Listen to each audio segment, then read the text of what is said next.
Awalnya sih biasa aja, nggak kerasa apa-apa, hanya keluar cairan bening dari kelamin saja. Tapi kok makin kesini, makin menjadi-jadi nih penyakit. Yang awalnya hanya keluar cairan bening saja, kok ada timbul keluhan lain, ada gejala lain. Sebenarnya, katup mani bocor itu seperti apa sih? Temukan jawabannya di video berikut ini. Assalamualaikum warahmatullahi wabarakatuh. Halo guys, kembali lagi bersama saya Muhammad Akmal di Dokter Santuy. Konsultasi santai penyakit hilang seketika. Oke baik sobat sehat Dokter Santuy, kemarin kita sudah membahas gejala katup mani bocor yang ringan. Sekarang kita lanjut ke fase selanjutnya, ke tingkatan selanjutnya, itu gejala katup mani bocor medium. Seperti apa sih ciri, gejala, penyebab, serta penanganannya? Temukan jawabannya di video ini, jangan di skip, harap tonton sampai akhir. Oke baik teman-teman, mari kita bahas secara definisi dulu. Katup mani bocor gejala medium merupakan katup mani bocor yang tidak mengalami gejala utama saja, alias ada gejala tambahan atau keluhan yang lain dan ada komplikasi gitu. Seperti kencing terasa sakit, kencing terasa perih, BAK tidak lancar, bahkan mental pun bisa kena. Seperti was-was, cemas berlebih, khawatir berlebih, bahkan depresi kayak gitu. Dan ini tidak sampai ke komplikasi kesuburan kayak gitu, tidak sampai terkena ejakulasi dini, tidak sampai terkena impoten. Jadi masih dalam kontrol gitu. Jadi ya masih dikatakan ya ini kan belum parah gitu loh, tapi ini serius gitu. Untuk katup mani bocor gejala medium ini tuh penyembuhannya tuh bisa dikatakan gampang-gampang susah gitu. Karena gejala medium ini tuh bisa dikatakan sudah serius, bukan sepele. Dan untuk pengobatannya itu perlu treatment khusus, perlu pengobatan yang khusus. Tidak sembarangan, tidak semudah yang gejala ringan. Nah, untuk pengobatannya nanti saya akan bahas, makanya jangan di skip videonya, harap ditonton sampai akhir. Oke, baik, kita lanjut ke pembahasan secara gejala atau cirinya tuh seperti apa sih? Nah, untuk gejala katup mani bocor medium ini memiliki ciri atau keluhan gejala seperti pertama, mudah mengeluarkan cairan bening dari kelamin disertai dengan keluhan lain, misalkan keluar cairan bening terus ada keluhan lain seperti BAK sakit, kencing terasa perih, kencing terasa nyeri. Terus ketika BAK itu sakit tapi ujung-ujungnya ada keluar cairan bening kayak gitu. Intinya keluhannya tuh tidak satu kayak gitu. Terus yang kedua adalah mental dan kepribadiannya juga kena ya. Ingat, penyebab onani atau masturbasi ya, itu kan sebenarnya merusak hormon gitu loh. Nah, penyebabnya itu onani atau masturbasi gitu.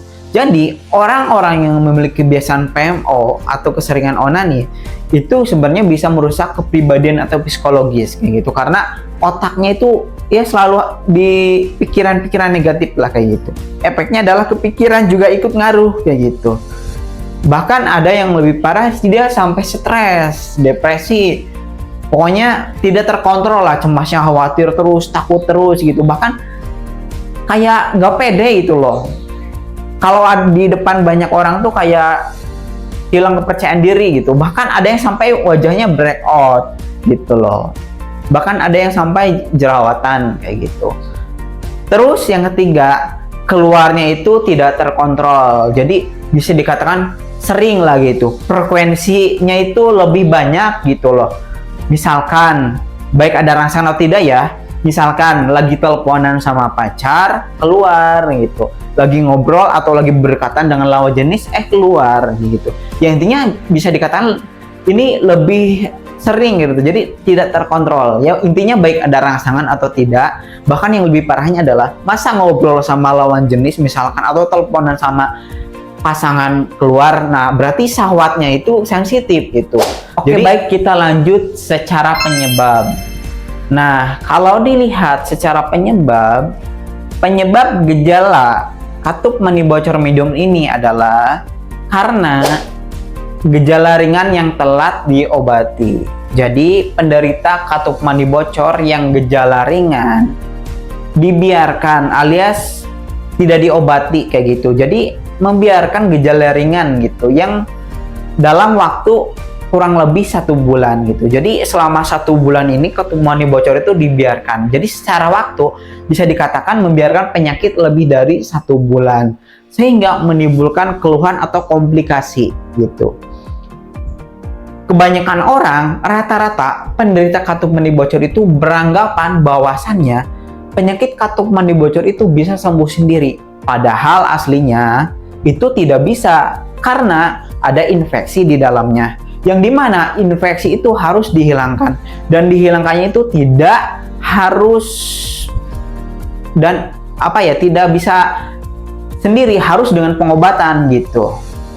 Jadi infeksi ini harus dihilangkan, yang dimana tidak bisa dihilangkan dengan cara sendiri gitu, dengan yang mandiri, harus dengan pengobatan khusus gitu. Karena infeksi itu ya yang di dalam itu ya itu infeksi bakteri gitu loh, tidak bisa dengan kayak misalkan dengan olahraga, dengan memakan misalkan buah-buahan, itu tidak ampuh, harus dengan pengobatan khusus gitu atau antibiotik khusus kayak gitu.